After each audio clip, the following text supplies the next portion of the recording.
difference of more than 3.2 million votes was the belief. Do you think it casts any doubt on the legitimacy of the election? Well, I don't have doubt in terms of the confidence of the majority I received. Now, in both the campaign and on election night, you promised to reduce the violence that's plaguing the lives of those 55,000 deaths. How are you going to do that? Is it by focusing on the most violent cartels? Es claro que el combate. It's quite clear that the fight against organized crime is something we cannot relinquish. It is a task, an obligation for the Mexican government. My commitment is to lead this fight with efficiency and more results. There are achievements made by the current federal administration, and some institutions have been strengthened. We're going to need to adjust the strategy to achieve this major objective in the fight on organized crime. I'm talking about reducing violence. I'm talking about the strategy that does not have the support of society. If we don't have the support of society, we will hardly see the benefits or the support we need to actually improve conditions of security for society. But how? I mean, your advisors are talking about reconcentrating the firepower you have, the military, on the most violent cartels. Voy a mantener la presencia del ejército mexicano. I will maintain the presence of a Mexican army and the Navy and police in the states of the Mexican Republic where the problem of crime has been increasing. We will adjust the strategy so that we can focus on certain types of crime, like kidnapping, homicide, extortion, which today, unfortunately, have worsened or increased because we have a lot of impunity in some parts of the country. The state's task is to achieve more efficiency and to go back to the rule of law and apply or enforce laws strictly in our country. Is there a trade-off between going after the drug kingpins who are responsible for most of the trafficking of drugs into the U.S. and or focusing on the violent cartels that are taking the lives of ordinary Mexicans? Do you have to do less of one to do more of the other? Mira, creo que hay una. Look, I believe that there's a concern around this issue in terms of assuming that this adjustment would mean not going after cartels involving drug trafficking. No, absolutely not. I want to be very clear. The fight by the government will be against organized crime, drug trafficking in all its forms and shapes. But we have to focus especially on reducing violence. But that doesn't mean we should overlook or relinquish this task by the state, the fight against all forms of organized crime. Genesis.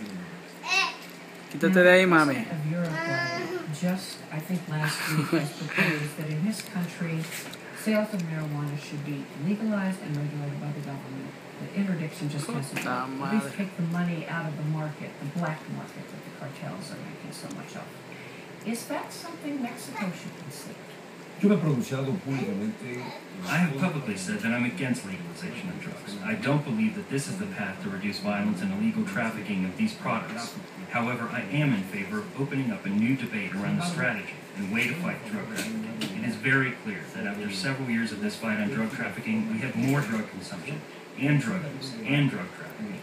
That means that we're not moving in the right direction. Things are not working. And I'm not saying that we should legalize. It's exactly the opposite. I'm against legalization, but with a debate where countries in the hemisphere, and especially the U.S., should participate in this broad debate to redefine the way in which we fight drug trafficking.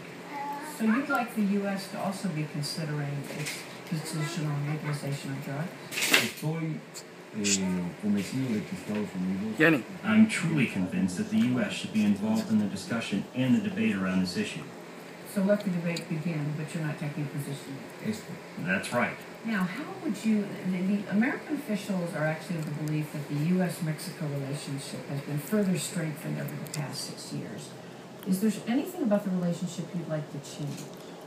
Al contrario, Margaret, estoy en favor. On the contrary, I'm in favor of strengthening or improving relations with the U.S., without a doubt.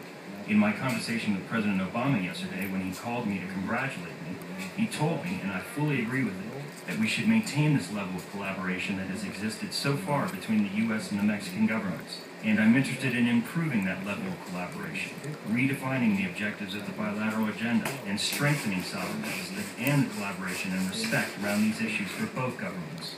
Would you like the United States to assist in this more intense focus on the really violent cartels, such as the Zetas? That is, also going after their customers in the United States? Well, I believe that the U.S. has collaborated significantly with the current Mexican government.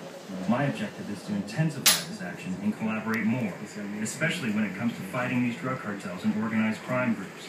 We need to have safer borders, but that also requires more collaboration from the U.S. government and an increased commitment to define policies and actions that, together with the Mexican government, will allow us to achieve better results. Do you think it is practical to hope or expect or demand that the U.S. do more to stop the flow of, especially assault weapons, from the U.S. to Mexico? Es un tema de amplio debate y ya ha habido una demanda. This is an issue that has been surrounded by a high level of debate, and we have been insisting on getting the U.S. more involved in fighting the arms trafficking.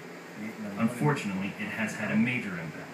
The problem has killed thousands of Mexicans, unfortunately, and it is an issue that, without a doubt, is unsolved. We have not seen a good level of efficiency by the U.S. in terms of how to better control arms trafficking.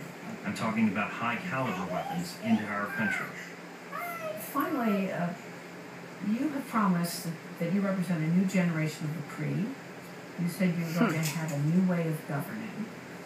But voters here sounded dubious to us. One Mexico City voter said, "You can't take Peña Nieto out of the PRI bubble. He was elected with the help of this machine. He's going to owe it." What would you say to him? Mira, Manuel, primero, quien afirma. Look, Margaret, first of all, whoever says that is not recognizing the political change occurring in Mexico in recent years. Mexico has a much more cohesive democracy today. We're a plural, diverse country with equal participation of the different political forces. My political party has been there for some time.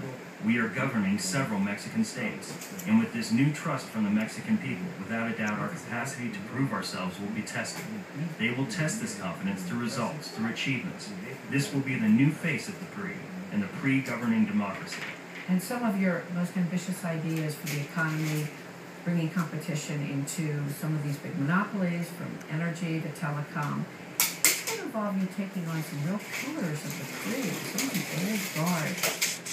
What's your leverage with them? I mean, a lot of them have an interest in the status quo. Yo estoy convencido que el PRI, impulsando esta reforma. I'm fully convinced that the PRI, in this effort to promote competitiveness, more credit, fighting monopolies, and pushing the energy reform I'm committed to, that the PRI will push it, will allow it to gain more social support, and that will also allow my political party to increase its capacity to push these initiatives. It is clear that in order to achieve this objective, we will have to reach agreements to be able to push these reforms, to participate and become part of the effort to modernize our country. One of your advisors said to me, it's analogous to Nixon going to China. Only Nixon could go to China. Do you think you're in that position? Es, en analogía, esa expresión, sin duda. Without a doubt, the PRI is the political party with the political capacity and the strength to push structural reforms that will allow us to modernize our country. Mr. President, thank you so much. Mario, muchas gracias por esta oportunidad. Muchas gracias. Margaret blogs about the interview, and you can find her past reports from